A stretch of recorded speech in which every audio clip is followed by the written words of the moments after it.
arrivée, j'étais un peu perdue du fait que c'était la première fois que je travaillais depuis 14 ans. J'avais mes enfants avant, quoi.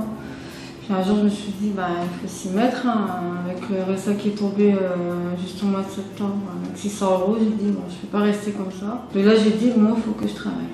Je me suis retrouvée au chômage. Bon, j'ai eu des problèmes familiaux, donc je me suis occupée de ma maman. Et puis après, au moment où ma maman est décédée, je me suis retrouvée ici. Et puis depuis ce temps-là, la vie, on a des contacts avec les filles. C'est vraiment un petit cocon familial, quoi. On s'entraide quand on peut. On a des problèmes. C'est ce que je dis. Les encadrants sont là. Si on a des problèmes, ils vous aident. S'il y a des immersions, comme d'autres filles ont des immersions, ils font tout ce qu'il faut pour les immersions. Tout a un début et tout a une fin, surtout dans le contrat d'insertion. J'ai connu ça 2 fois de suite, déjà. Mon premier, ça a été ici à Valenciennes pour Confort.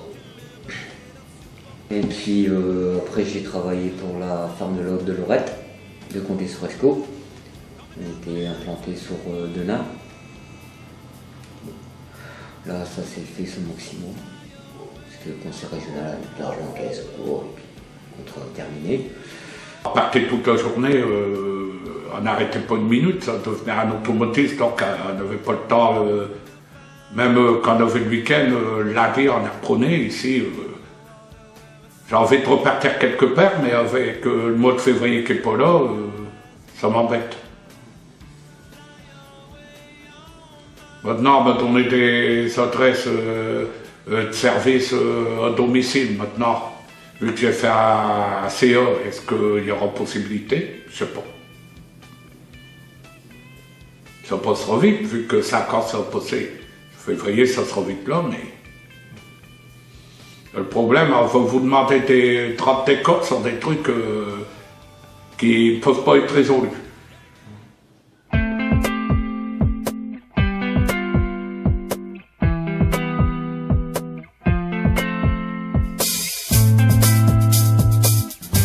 Donc en fait, dès l'embauche de la personne, on a un diagnostic social qui est mis en place, qui est fait, un entretien pour lequel on voit que les personnes, les problématiques qu'elles rencontrent. Donc certaines personnes vont d'emblée en parler, tout naturellement en parler. D'autres, ça nécessite de nombreux entretiens, ou alors peuvent se confier à l'encadrement technique sur place, sur les chantiers. Bon, essentiellement, ce sont les problèmes financiers, donc avec un endettement assez excessif, qui a donné lieu pour l'un d'entre eux à un dossier de surendettement qui a été récemment accepté. Ensuite, on a la problématique logement. Et donc pour l'un qui était logé dans une maison neuve et qui finalement, pour des raisons d'hygiène et à la demande du bailleur, ont évolué vers le foyer pour un travail dans le cadre d'un accompagnement avec notre partenaire Capil et les services de la SNU et nous. Il m'a beaucoup aidé, sans ça, quand ça arrive à quelqu'un qui reste sur lui-même, là, c'est désastreux. Bon, il y a encore beaucoup à faire, c'est-à-dire ici, j'ai un tuteur, bon, maintenant il faut voir à quelle vitesse qu'il va régler les trucs. Après, c'est d'essayer de reprendre l'habitude, que l'hébergement, bon, je me plains pas, il y a eu ça pour m'éviter la rue. J'aurais pas eu un coup de main ici, m'a retrouvé carrément à la rue et peut-être mort à l'heure actuelle. Le travail leur permet d'avoir un statut, donc qui est celui de salarié, d'avoir un salaire régulier, d'avoir une durée, puisque les contrats sont en général jusqu'à 24 mois, 60 mois dans certains cas, notamment pour M. Almar, d'intégrer une équipe de travail, de montrer leur capacité, leur motivation. Donc je crée avec eux un parcours professionnel où je confirme ou infirme leurs projets qu'ils peuvent avoir en entrant au sein de la structure. Donc ça passe par des rendez-vous individuels où l'on fait le point sur ce qu'ils veulent, on se projette, on envisage des formations, on envisage des immersions.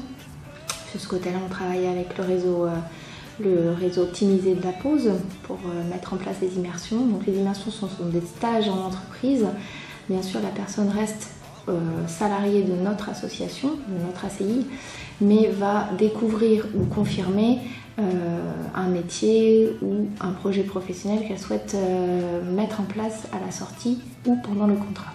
Parce que moi j'avais un projet, en premier temps c'était sur la vente, donc j'ai fait des immersions, tout ça, mais bon, malheureusement ça n'a pas marché parce que j'avais fait plein de bêtises quoi. Et en deuxième temps j'ai refait une formation mais pour auxiliaire de vie. Et là, bon, la différence c'est que ça m'a plu parce que bon, c'est vis-à-vis aux personnes âgées, le contact, tout ça, et c'est vrai que là, ça... Et la formation m'a permis de voir, de sortir de moi, en fait, qui j'étais vraiment et qui m'a apporté beaucoup de confiance et voir que je pouvais aller aussi loin. J'ai fait des immersions dans, comment ça s'appelle, au Greta, au point de vue secrétariat.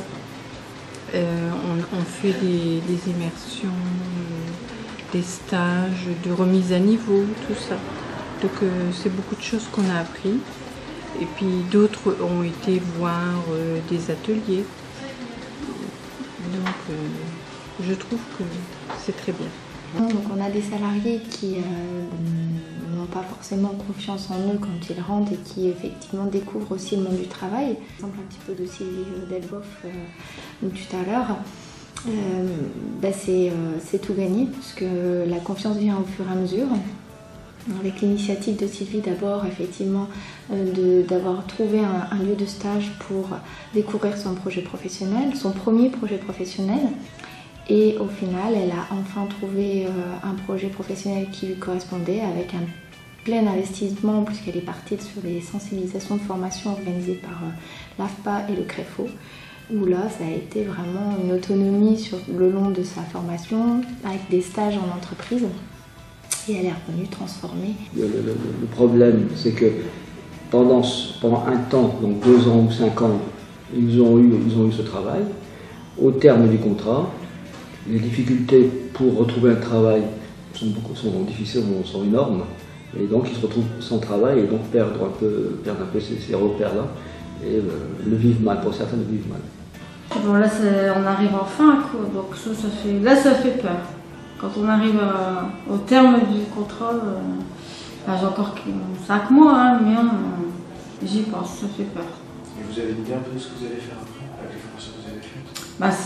C'est continuer dans l'auxiliaire de vie. Là, normalement, je rentre, si tout va bien, on va voir avec Alexia, parce qu'elle m'a dit qu'elle me positionnerait, qu'elle m'appuierait pour faire la formation à l'AFPA pour suivre. Mais là, c'est 6 mois avec un titre, et là, je peux aller. Une fois que j'ai ce titre-là, c'est tout. Mon projet peut... Voilà, c'est parti. J'espère en tout cas. J'espère, hein, si pas, j'espère de revenir dans la JAP pour continuer à travailler. L'important c'est de travailler, peu importe qu'est-ce qu'on fait, hein, ramasser les papiers par terre. L'important c'est de travailler, voir des gens, communiquer, pas rester isolé, quoi. Il y a une chose aussi que on aimerait que ça change, c'est le nom d'insertion. Pourquoi ça vous gêne? Parce que beaucoup de collègues, cette dame-là qui était là, quand quelqu'un vient ici, ils lui ont déjà dit